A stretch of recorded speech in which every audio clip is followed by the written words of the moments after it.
వ్యవసాయ రంగం ఎదుర్కొంటున్న వాతావరణ మార్పులు, సహజ వనరుల క్షీణత వంటి సవాళ్లను అధిగమించేందుకు శాస్త్రీయ పరిశోధనలు, సుస్థిర వ్యవసాయ విధానాలు, సహజ వ్యవసాయం అత్యంత అవసరమని ఆంధ్రప్రదేశ్ గవర్నర్ ఎస్ అబ్దుల్ నజీర్ పేర్కొన్నారు. వ్యవసాయం కేవలం ఆర్థిక కార్యకలాపం మాత్రమే కాదని దేశ సంస్కృతి, ఆహార భద్రత, సమాజ శ్రేయస్సుకు పునాదిగా నిలుస్తుందని గవర్నర్ అన్నారు. రైతు నాటే ప్రతి విత్తనం ఆశకు ప్రతీక అని, ప్రకృతితో సమన్వయంగా రైతు చేసే శ్రమే దేశాన్ని పోషిస్తుందని పేర్కొన్నారు. విద్య అనేది జ్ఞానంతో పాటు బాధ్యతను కూడా అందిస్తుందని అన్నారు. రైతుల సమస్యలను అర్థం చేసుకుని వారి అవసరాలకు అనుగుణంగా పరిశోధనలు చేయాలని సూచించారు. బాపట్లలోని ఆచార్య ఎన్జీ రంగా వ్యవసాయ విశ్వవిద్యాలయం 58వ వార్షిక స్నాతకోత్సవంలో ఆంధ్రప్రదేశ్ గవర్నర్ ఎస్ అబ్దుల్ నజీర్ పాల్గొన్నారు. కార్యక్రమానికి అధ్యక్షత వహించారు. ఈ స్నాతకోత్సవ కార్యక్రమంలో 50 మందికి డాక్టరేట్ పండితులు, 240 మంది పీజీ విద్యార్థులు, 1385 మంది గ్రాడ్యుయేట్లకు పథకాలు, ప్రతిభ ధృవీకరణ పత్రాలు అందజేశారు. పత్తి పెంపకదారుడు కె రవీంద్రనాథ్కు విశ్వవిద్యాలయం గౌరవ డాక్టరేట్ ప్రదానం చేశారు. అనంతరం పట్టభద్రులను ఉద్దేశించి ప్రసంగించారు.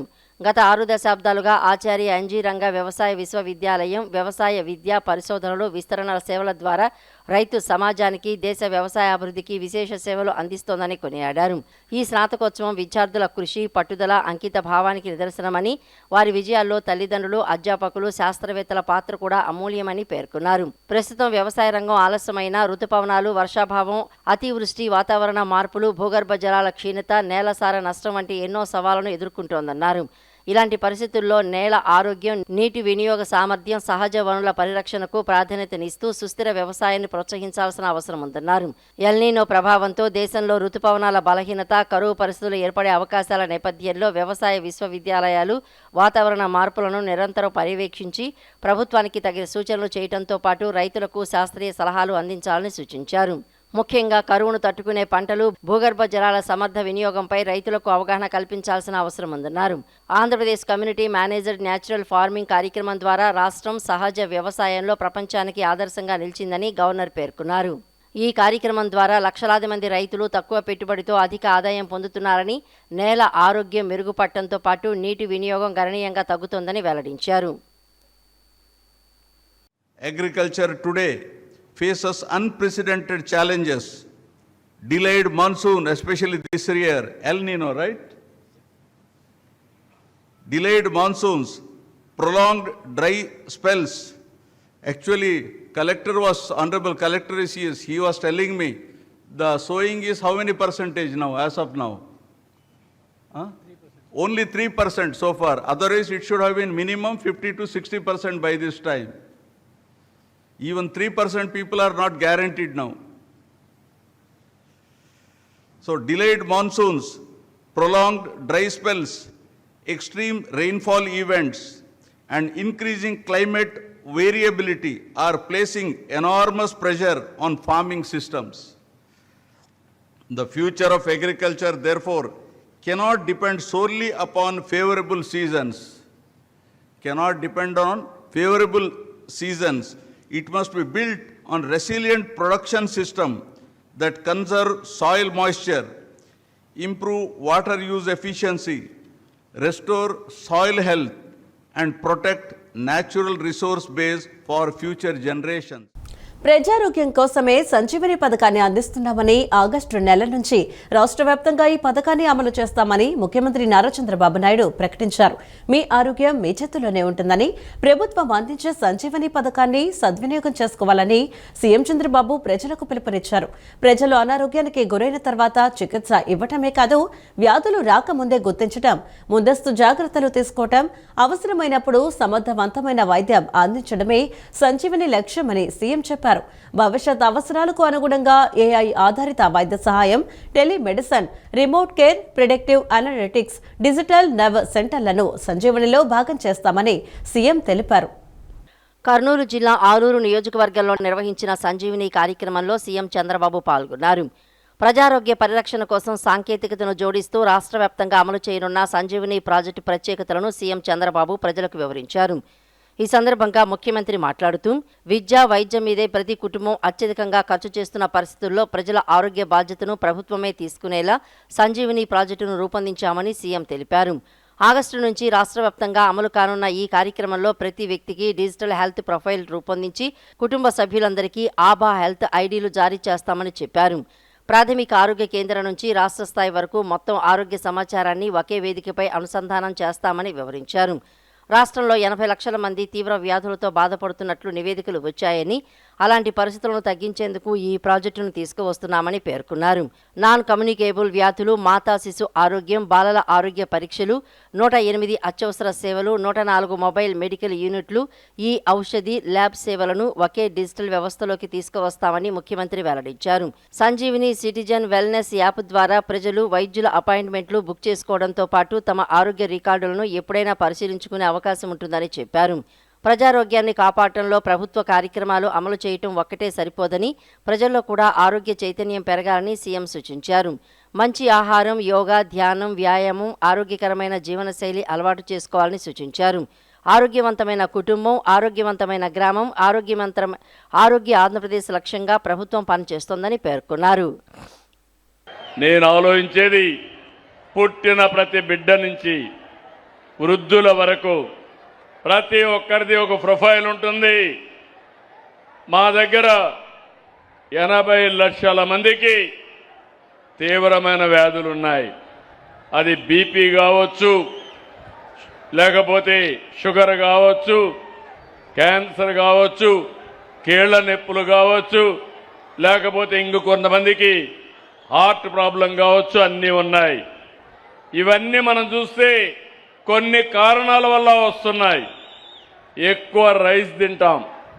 ఒకప్పుడు మన ప్రాంతంలో చూస్తే జొన్నలు, రాగులు, సజ్జలే తినేవాళ్ళం. మా పెద్దవాళ్ళు ఉన్నారు, డబ్బులుండేవాళ్ళు మాత్రం బియ్యం తినేవాళ్ళు, తెల్లన్నం తినేవాళ్ళు.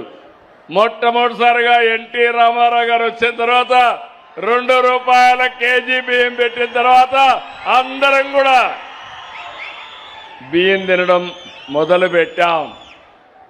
స్వీట్లు ఎక్కువ తినడం కూడా మొదలు పెట్టాం స్లోగా. దీనివల్ల ఈరోజు మీరు చూస్తే అందరికీ షుగర్ వస్తూ ఉంది, డయాబెటిక్ అయిపోతున్నారు. మీరు గుర్తుపెట్టుకోవాలి, డయాబెటిక్ ఉంటే కాలు గీసుకున్నా అక్కడి నుంచి లేనిపోని సమస్య వస్తుంది. అది ముదిరితే చాలా ప్రమాదం. అందుకే నేను మీ అందరికి కూడా చెప్పాలనుకుంటున్నాను, మీరు కానీ కిచెన్నే ఫార్మసీగా చేసుకుని తిండినే మెడిసిన్గా చేసుకుంటే మీరు హాస్పిటల్కి పోయే పనే లేదని మరొకసారి మీ అందరికి విజ్ఞప్తి చేస్తున్నా. రాష్ట్రంలో ఎర్రచందనం అక్రమ రవాణాను నిర్మూలించే లక్ష్యంతో అటవీశాఖ పనిచేయాలని ఉప ముఖ్యమంత్రి పవన్ కళ్యాణ్ అధికారులను ఆదేశించారు. డ్రోన్ పరిజ్ఞానం, అత్యాధునిక సాంకేతికత వినియోగించుకుంటూ నిఘా పటిష్టం చేయాలని సూచించారు. ఆంధ్రప్రదేశ్కు మాత్రమే ప్రత్యేకమైన ఎర్రచందనం కాపాడుకోవటం మనందరి బాధ్యత అని పవన్ పేర్కొన్నారు. స్మగ్లింగ్ ముఠాల వెనుక ఉన్న కీలక వ్యక్తులు, ఫైనాన్షియర్స్ పైన దృష్టి సారించాలన్నారు. దేశంలో ఎక్కడ ఎర్రచందనం అక్రమ నిల్వలు ఉన్నా ఆయా రాష్ట్రాల అధికారులతో సమన్వయం చేసుకుని వాటిని స్వాధీనం చేసుకోవాలని డిప్యూటీ సీఎం ఆదేశించారు. కడప జిల్లా అవధూత కాశీనాయన మండల పరిధిలోని వరికుంట్ల గ్రామ సమీపంలోని జ్యోతి గుడి వద్ద 1.5 కోట్ల విలువైన 78 ఎర్రచందనం దొంగలను స్వాధీనం చేసుకున్న ఘటనపై ఎర్రచందనం అక్రమ రవాణా నిరోధక దళం అధికారులతో ఉప ముఖ్యమంత్రి పవన్ కళ్యాణ్ మాట్లాడారు. 2 అంతర్రాష్ట్ర స్మగ్గర్లతో పాటు వారికి సహకరిస్తున్న ఫారెస్ట్ బీట్ ఆఫీసర్ను అరెస్ట్ చేసిన విషయాన్ని ఉప ముఖ్యమంత్రి వర్యులకు అధికారులు తెలియజేశారు. ఈ ఘటన పూర్వాపురాలను వివరించారు. గత 2 ఏళ్లలో ఎర్రచందనం అక్రమ రవాణాపై 506 కేసులు నమోదు చేసి 1239 మందిని అరెస్ట్ చేశామని అధికారులు వివరించారు. నిందితుల నుంచి 372 వాహనాలను స్వాధీనం చేసుకున్నట్లు తెలిపారు. 12 మంది ప్రధాన స్మగ్గర్లపై పీడీ చట్టం కింద చర్యలు తీసుకున్నట్లు వెల్లడించారు. గుజరాత్, ఢిల్లీ, కర్ణాటక, తమిళనాడు రాష్ట్రాల్లో అక్రమంగా నిల్వ చేసిన ఎర్రచందనాన్ని గుర్తించి ఆయా రాష్ట్రాల పోలీసు, అటవీ శాఖల సమన్వయంతో ప్రత్యేక ఆపరేషన్లు నిర్వహించామన్నారు. 35.6 మెట్రిక్ టన్నుల ఎర్రచందనాన్ని స్వాధీనం చేసుకున్నట్లు అధికారులు వివరించారు. గతంలో ఇటువంటి అంతర్రాష్ట్ర ఆపరేషన్లు నిర్వహించలేదన్నారు. ఎర్రచందనం అక్రమ రవాణా కేసుల్లో 3% లోపే శిక్షలు పడేవని, ఇప్పుడు 95% కేసుల్లో నిందితులకు కోర్టులు శిక్షలు విధిస్తున్నట్లు అధికారులు తెలిపారు. వైసీపీ ప్రభుత్వ హయాంలో పెండింగ్ లో ఉన్న సుమారు 1,900 కోట్ల పంటల బీమా ప్రీమియాన్ని రాష్ట్ర ప్రభుత్వం విడతల వారీగా చెల్లిస్తామని కేంద్ర ప్రభుత్వానికి హామీ ఇవ్వడంతో ఖరీఫ్ 2024 పంటల బీమా బకాయిలను విడుదల చేసేందుకు కేంద్రం గ్రీన్ సిగ్నల్ ఇచ్చిందని రాష్ట్ర వ్యవసాయ శాఖ మంత్రి కింజరాపు అచ్చెన్నాయుడు వెల్లడించారు. ఇటీవల కేంద్ర వ్యవసాయ శాఖ మంత్రి శివరాజ్ సింగ్ చౌహాన్ ను కలిసి రాష్ట్ర రైతుల సమస్యలను వివరించి పెండింగ్ బీమా నిధుల విడుదలకు రాష్ట్ర ప్రభుత్వం తీసుకుంటున్న చర్యలను వివరించిన నేపథ్యంలో కేంద్రం సానుకూలంగా స్పందించిందని తెలిపారు.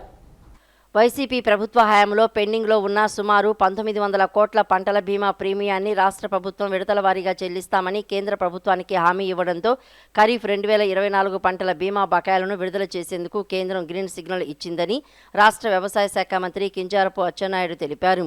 కేంద్రం నుంచి ఖరీఫ్ 2024 పంటల బీమా నిధులు విడుదలైన వెంటనే అర్హత కలిగిన రైతుల ఖాతాల్లో నేరుగా జమ కానున్నాయని మంత్రి తెలిపారు. రైతుల సంక్షేమం, వ్యవసాయ రంగ అభివృద్ధి లక్ష్యంగా కేంద్ర రాష్ట్ర ప్రభుత్వాల సమన్వయంతో చర్యలు చేపడుతున్నామని పేర్కొన్నారు. గత ప్రభుత్వ హయాంలో పేరుకుపోయిన సమస్యలకు కూటమి ప్రభుత్వం ఒక్కొక్కటిగా పరిష్కారం చూపుతూ రైతులకు అందాల్సిన ప్రయోజనాలు సకాలంలో అందేలా చిత్తశుద్ధితో పనిచేస్తోందని మంత్రి అచ్చెన్నాయుడు స్పష్టం చేశారు. రైతుల సమస్యలపై సానుకూలంగా స్పందించి బీమా నిధుల విడుదలకు సహకరించిన కేంద్ర ప్రభుత్వానికి కేంద్ర వ్యవసాయ శాఖ మంత్రి శివరాజ్ సింగ్ చౌహాన్కు మంత్రి అచ్చెన్నాయుడు కృతజ్ఞతలు తెలిపారు. ప్రభుత్వాసుపత్రుల్లో జీవ వైద్య వ్యర్థాల నిర్వహణ, కలుషిత నీటి శుద్ధీకరణ పూర్తిగా చట్టాలు, నియామకాలకు అనుగుణంగా జరగాలని వైద్యారోగ్య శాఖ మంత్రి సత్యకుమార్ యాదవ్ స్పష్టం చేశారు. జన సమర్థం ఎక్కువగా ఉంటే వ్యాధుల సంక్రమణ ఎక్కువగా జరిగే అవకాశం ఉన్నందున ప్రభుత్వాసుపత్రుల్లో అనవసర తాకిడిని తగ్గించేందుకు పటిష్టమైన చర్యలు చేపట్టాల్సిన అవసరం ఉందని అన్నారు. మొదటి దశలో ఐసీయూ, ఇతర వార్డుల్లో రద్దీని తగ్గించేలా చర్యలు ప్రారంభించాలని నిర్ణయించారు. నియమాల మేరకు నిర్ణీత వేళ్లలో మాత్రమే సహాయకులు, సందర్శకులు ఉండేలా అనుమతించాలని, ఎటువంటి సిఫారసులను అంగీకరించవద్దని మంత్రి స్పష్టం చేశారు. ఆసుపత్రుల్లో పరిశుభ్రమైన వాతావరణానికి కీలకమైన ఈ అంశాలపై ఉన్నతాధికారులు, నిపుణులతో శుక్రవారం సాయంత్రం మంత్రి సుదీర్ఘంగా సమీక్షించారు. ఈ విషయాలకు సంబంధించి చట్ట ప్రమాణాలు అమల్లో వ్యత్యాసంపై మంత్రి ఆందోళన వ్యక్తం చేశారు. లోపాలను సవరించడానికి ప్రణాళికలను రూపొందించాలని మంత్రి సత్యకుమార్ యాదవ్ ఆదేశించారు. వ్యర్థాల నిర్వహణలో కొన్ని లోపాలు జరుగుతున్నట్లు గమనించిన మంత్రి ఈ వ్యర్థాలను నిర్ణీత సమయంలో ఎప్పటికప్పుడు సేకరించి వేరు చేసి నిర్దేశాల ప్రకారం వివిధ రకాల సంచుల్లో రవాణా చేసి తరలించాలని, ఇందుకోసం ఆసుపత్రుల వారీగా పటిష్టమైన యంత్రాంగాన్ని ఏర్పాటు చేయాలని మంత్రి ఆదేశించారు. ఈ ప్రక్రియ అంతా సీసీటీవీలో నమోదయ్యేలా చూడాలని, బార్ కోడింగ్ ద్వారా పర్యవేక్షించాలని పేర్కొన్నారు. బోధనాసుపత్రులు, సెకండరీ ఆసుపత్రుల్లో నిర్దేశించిన ప్రమాణాల మేరకు కలుషిత జలాల శుద్ధి జరగకపోవడంపై మంత్రి అసంతృప్తి వ్యక్తం చేశారు. సెకండరీ ఆసుపత్రుల్లో కేవలం నూజివీడు మరియు బనగానపల్లి ఏరియా ఆసుపత్రుల్లో మాత్రమే కలుషిత నీటి జలాల శుద్ధి ప్లాంట్లు ఉన్నట్లు మంత్రి దృష్టికి వచ్చింది. 40 బోధన మరియు సూపర్ స్పెషాలిటీ ఆసుపత్రుల్లో 17 చోట్ల ఎస్టీపీలు లేవు. ఈ పరిస్థితి ఆమోదయోగ్యం కాదని వెంటనే సవరణ చర్యలు చేపట్టాలని మంత్రి ఆదేశించారు. మొదటి దశలో ఐసీయూ, ఇతర వార్డుల్లో రద్దీని తగ్గించేలా చర్యలు ప్రారంభించాలని నిర్ణయించారు. నియమాల మేరకు నిర్ణీత వేళల్లో మాత్రమే సహాయకులు, సందర్శకులు ఉండేలా అనుమతించాలని, ఎటువంటి సిఫార్సులను అంగీకరించవద్దని మంత్రి ఆదేశించారు. ఈ దిశగా అనంతపురం, విజయవాడ, శ్రీకాకుళం బోధనాసుపత్రుల్లో పైలట్ ప్రాజెక్టు చేపట్టి ఫలితాలను మూల్యాంకనం చేయాలని సమీక్షలో నిర్ణయించారు. డైరెక్టర్ ఆఫ్ మెడికల్ పరిధిలోని 17 బోధన మరియు స్పెషాలిటీ ఆసుపత్రులు, డైరెక్టర్ ఆఫ్ సెకండరీ హెల్త్ పరిధిలోని మొత్తం 54 ఏరియా మరియు 9 జిల్లా ఆసుపత్రుల్లో వెంటనే ఎస్టీపీలను ఏర్పాటు చేయాలని సమావేశంలో నిర్ణయించారు. ఈ 80 ఆసుపత్రుల్లో ఎస్టీపీల ఏర్పాటుకు 83 కోట్లు ఖర్చవుతుందని అధికారులు తెలిపారు. 10 నెలల్లో నిర్మాణాలు పూర్తయ్యేలా ప్రణాళికలు చేపట్టాలని మంత్రి ఆదేశించారు. ఈ ప్లాంట్ల స్థాపనతో ఆయా ఆసుపత్రుల సేవల నాణ్యత, రేటింగ్ పెరుగుతుందని అన్నారు. ఆషాఢ మాసం ఉత్సవాల సందర్భంగా నేడు తెలంగాణ నుండి శ్రీ కనకదుర్గమ్మ వారికి బోనాలు సమర్పణకు పెద్ద సంఖ్యలో భక్తులు రానున్నారు. రాష్ట్రంలోని వివిధ ప్రాంతాల నుంచి భక్తులు వస్తుండటం, ఆదివారం కావడంతో భక్తుల రద్దీ ఎక్కువగా ఉండే అవకాశం ఉన్నందున ఇంద్రకీలాద్రిపై ఉదయం 8 నుండి మధ్యాహ్నం 3 గంటల వరకు ప్రోటోకాల్ మరియు వీఐపీ దర్శనాలు పూర్తి స్థాయిలో నిలిపివేస్తున్నట్లు ఆలయ ఈవో వికేసి నాయక్ ప్రకటించారు. ఆషాఢ మాసం సందర్భంగా అమ్మవారికి సారె సమర్పించేందుకు భక్తులు వివిధ ప్రాంతాల నుంచి ఇంద్రకీలాద్రికి వస్తున్నారు. ఈ రోజు ఆదివారం కావడంతో భక్తుల రద్దీ మరింత పెరిగే అవకాశం ఉంది. దీనికి తోడు నేడు తెలంగాణ నుండి శ్రీ కనకదుర్గ అమ్మవారికి బోనాల సమర్పణకు పెద్ద సంఖ్యలో భక్తులు వస్తున్నారు.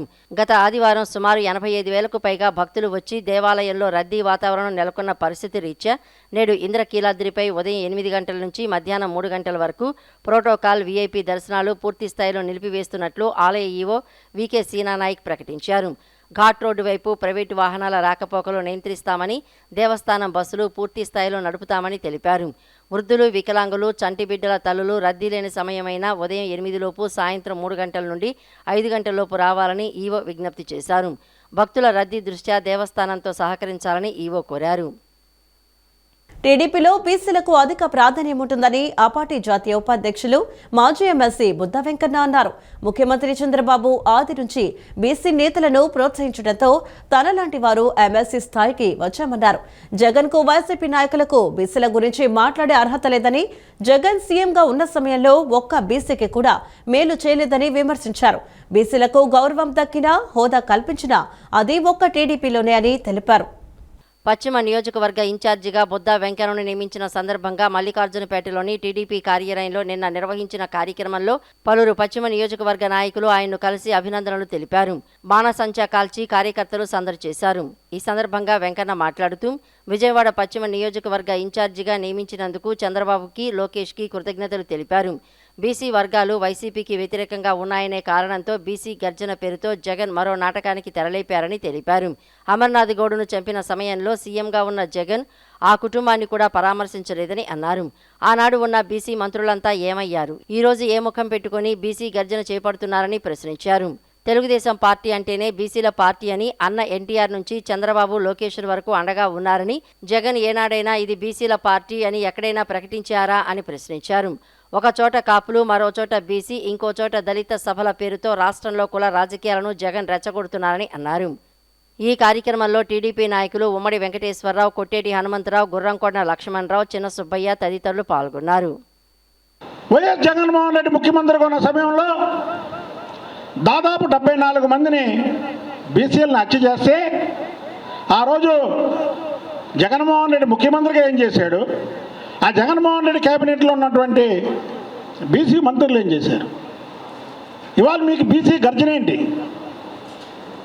ఎందుకు మీకు గర్జనలు? ఎందుకు మీ కుల రాజకీయాలు?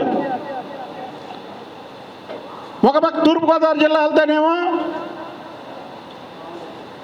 కాపులతో మీటింగ్ పెట్టిస్తారు,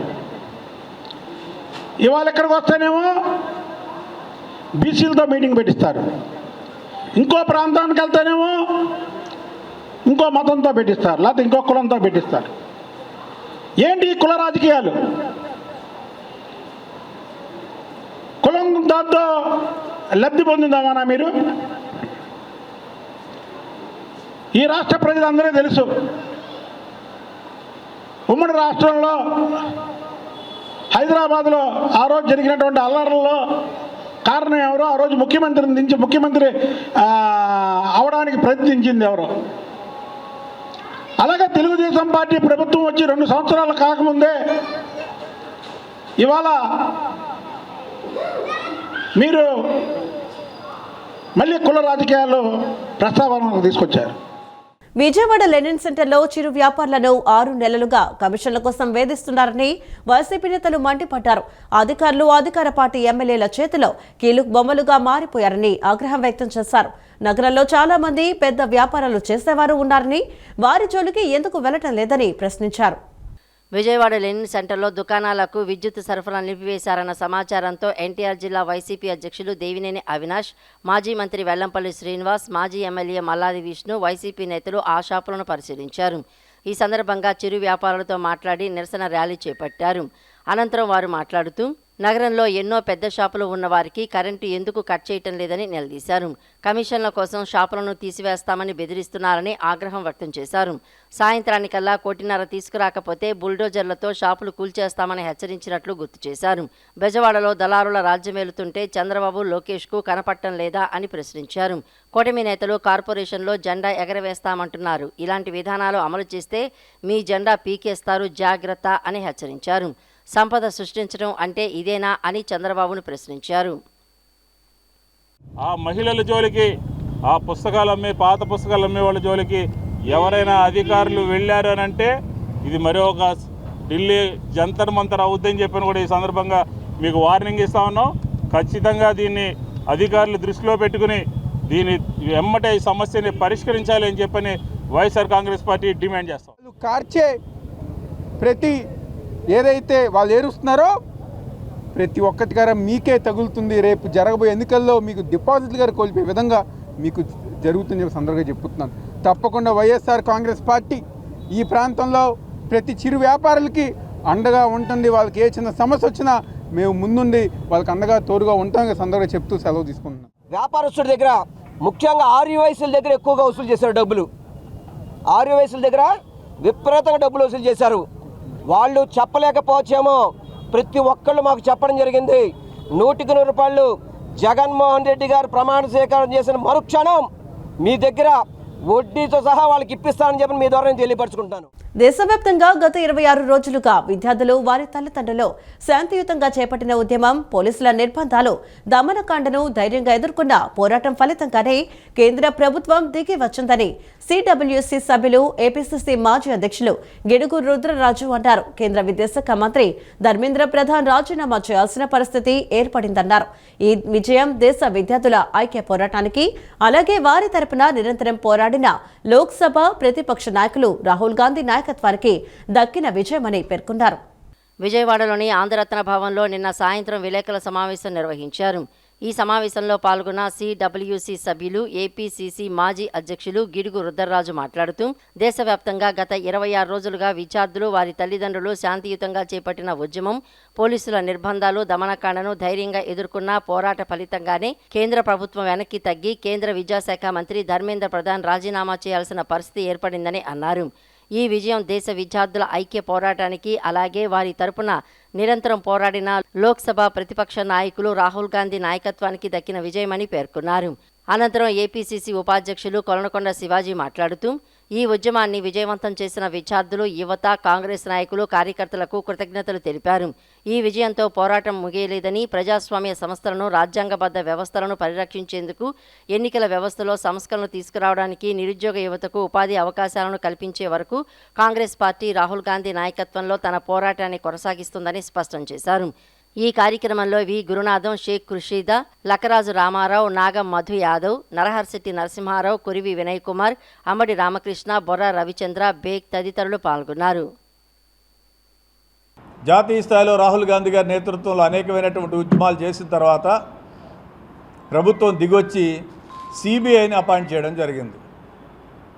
సిబిఐ అనేటువంటి వాళ్ళు వచ్చిన తర్వాత దోషులుగా నిర్ధారించినటువంటి ఒక కెమిస్ట్రీ లెక్చరరు, ఎవరైతే పేపర్ లీక్ చేశారో వారెవరెవరికైతే పేపర్లు అమ్మారో వారు, ఇవన్నీ కూడా భారతీయ జనతా పార్టీ, ఆర్ఎస్ఎస్, సంఘ పరివార కార్యకర్తలు అయినటువంటిది వాళ్ళు నియమించినటువంటి అధికారిక ఏజెన్సీ సిబిఐఏ చెప్పడం జరిగింది.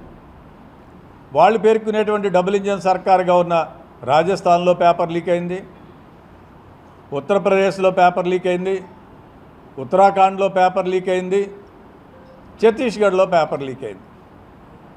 ఇక్కడ ఉన్నటువంటి సెంటర్స్ ద్వారా, ఎడ్యుకేషన్ ఇన్స్టిట్యూషన్ ద్వారా, ట్యుటోరియల్స్ కాలేజీల ద్వారా ఈ పేపర్లన్నింటినీ కూడా లీక్ చేసి లక్షలాది రూపాయల, కోట్లాది రూపాయలకి పేపర్లు అమ్మి మెరిట్ ద్వారా ఉన్నటువంటి విద్యార్థులందరికీ కూడా ఇబ్బంది కలిగించారు.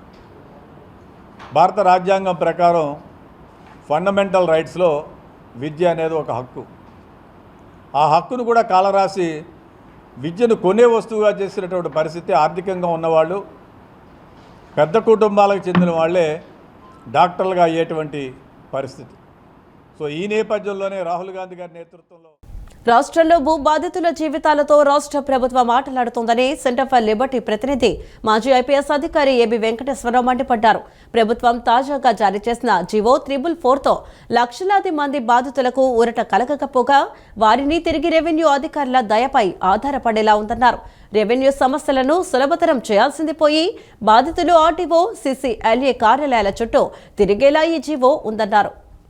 సెంటర్ ఫర్ లిబర్టీ ఆధ్వర్యంలో గాంధీనగర్లోని ప్రెస్ క్లబ్లో నిన్న ఏర్పాటు చేసిన విలేకరుల సమావేశంలో మాజీ ఐపీఎస్ అధికారి ఏబి వెంకటేశ్వరరావు మాట్లాడారు.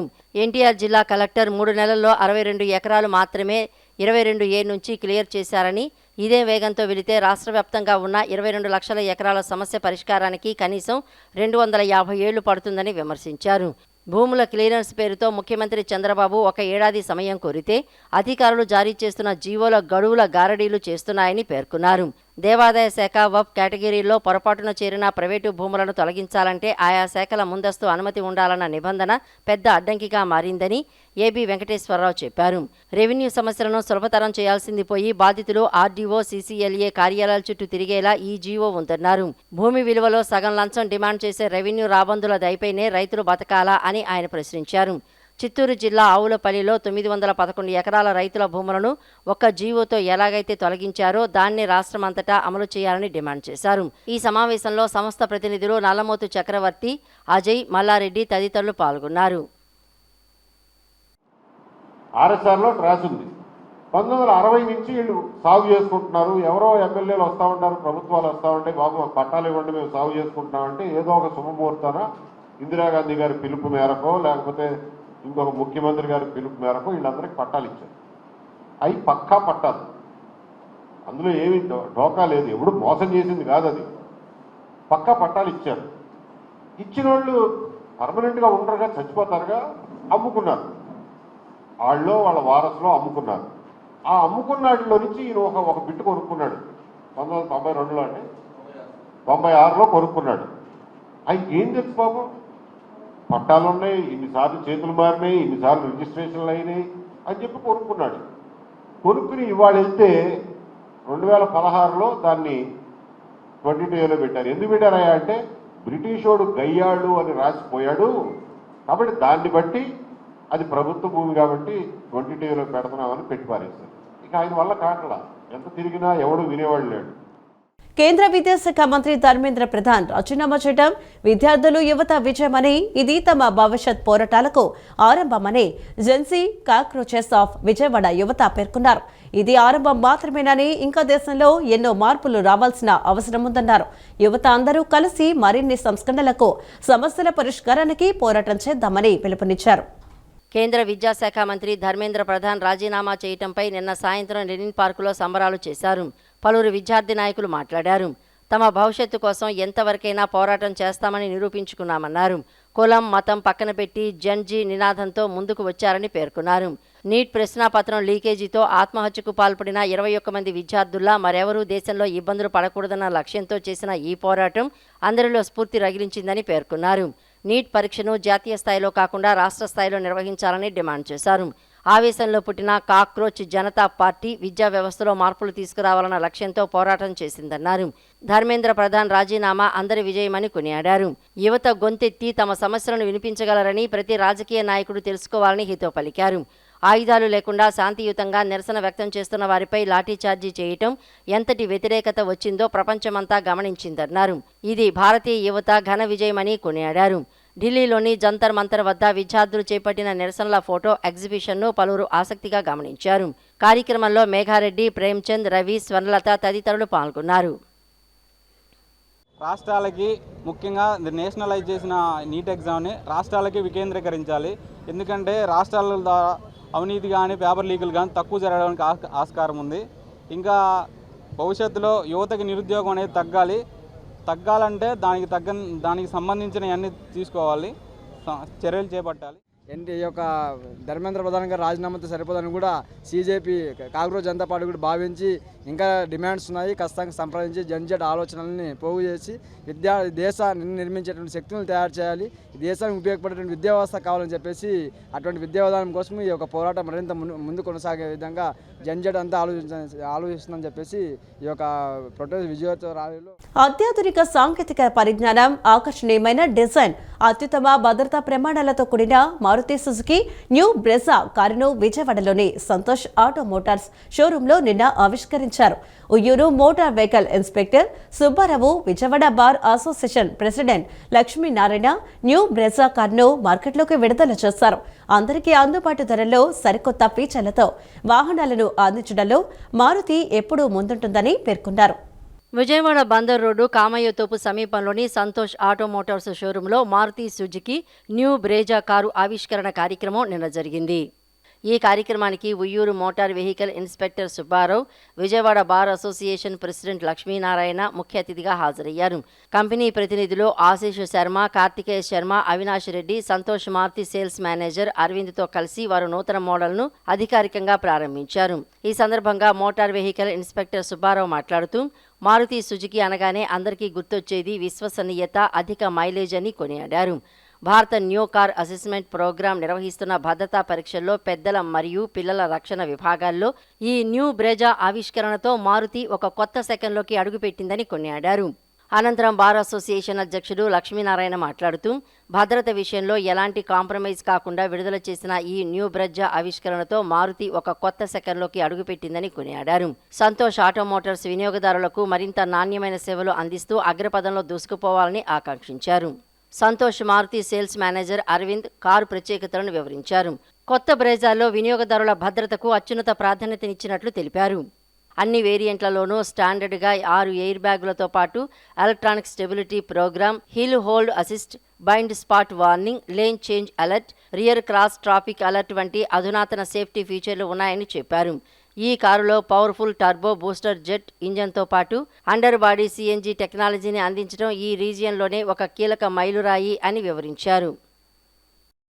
బ్రీజా అంటే I'm using it for the past 8 years. I know value for money అని, ప్లస్ యాడెడ్ ఫీచర్స్ అన్నీ ఉన్నాయి కాబట్టి I feel this will again be a flagship for the Maruti for the coming days. Wishing them all the success. పెద్ద సెగ్మెంట్స్లో ఉన్న కారుతో సమానమైనటువంటి features ఉన్నాయి ఈ కారులో, ఇంక్లూడింగ్ సన్ రూఫ్ దగ్గర నుంచి మొత్తం అన్ని ఫీచర్స్ చాలా బాగున్నాయి. అలాగే సంతోష్ ఆటోమోటివ్ ప్రైవేట్ లిమిటెడ్ వారు సర్వీస్కి పెట్టింది పేరు. వారి సర్వీస్ చాలా చక్కగా ఉంటుంది. ప్రాంప్ట్ డెలివరీ, ప్రాంప్ట్ సర్వీస్, చక్కటి సర్వీస్ చేస్తూ ఉంటారు.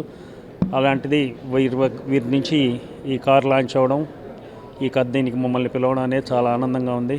వీరు ఈ కార్ సక్సెస్ అవ్వాలని, మిగతా కార్కి మంచి పోటీ ఇచ్చి బాగా జరగాలని కోరుకుంటున్నాను. సో ఈ న్యూ కార్ బ్రిజా అనేది 6 ఎయిర్ బ్యాగ్స్ అండ్ 6 ఆటో ట్రాన్స్మిషన్తో లాంచ్ అవుతుంది. ఇది వెరీ బెస్ట్ సేఫ్టీ ఫీచర్స్తో అండ్ ఎన్క్యాప్ రేటింగ్, ఇది 5 స్టార్ ఎన్క్యాప్ రేటింగ్తో ఈ వెహికల్ లాంచ్ అవుతుంది. సో ఇది ఇప్పటి నుంచి మనకి అవైలబిలిటీ ఉంటుంది vehicle display and demo purpose. ఒకవేళ ఆల్రెడీ మనకి బుకింగ్ స్టార్ట్ అయిపోయి ఉన్నాయి. ఒకవేళ ఎవరైనా బుకింగ్స్ చేసుకోవాల్సుకుంటే వచ్చి త్వరగా బుకింగ్ చేసుకోవాలి. ఇప్పటిదాకా 14 లక్షల కంటే ఎక్కువ మంది కొన్నటువంటి కాంపాక్ట్ ఎస్యూవీగా ఇది పేరొందిందండి. ఇక ఈ అప్డేట్ తోటి ఇంకా మంచి సేల్స్ ఫిగర్స్ని అయితే మేము అందుకోబోతున్నాం. సంతోష్ మారుతిలో ఇప్పటికీ ఆల్రెడీ బుకింగ్ స్టార్ట్ అయినాయి. ఇందులో అయితే మీకు వేరియంట్స్ అందుబాటులో ఉన్నాయి. LXi, VXi, ZXi, ZXi plus అని చెప్పేసి వేరియంట్స్ అందుబాటులో ఉన్నాయి. మాన్యువల్ ట్రాన్స్మిషన్లో 6 స్పీడ్ మాన్యువల్ ట్రాన్స్మిషన్తో అందుబాటులో ఉందండి. దాంతోపాటుగా ఆటోమేటిక్ ట్రాన్స్మిషన్ కూడా ఉంటుంది.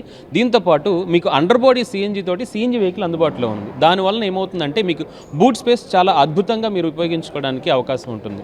అది కాకుండా టర్బో బూస్టర్ ఇంజిన్తో కూడా ఉంటుంది. ఎవరైతే పవర్ బాగా కోరుకుంటారో వారి కోసం టర్బో ఇంజిన్ కూడా దీనిలో అందుబాటులోకి తీసుకొచ్చారు మారుతి సుజుకి. ఇది కాంపాక్ట్ ఎస్యూవీ సెగ్మెంట్లో ఒక గేమ్ చేంజర్ అని చెప్పొచ్చు. సో ఇది రావడం మాకు చాలా హ్యాపీగా ఉంది. మా సేల్స్ కూడా దీంతో పెరుగుతున్నాయి. ఈ వార్తలు ఇంతటితో సమాప్తం. నమస్కారం.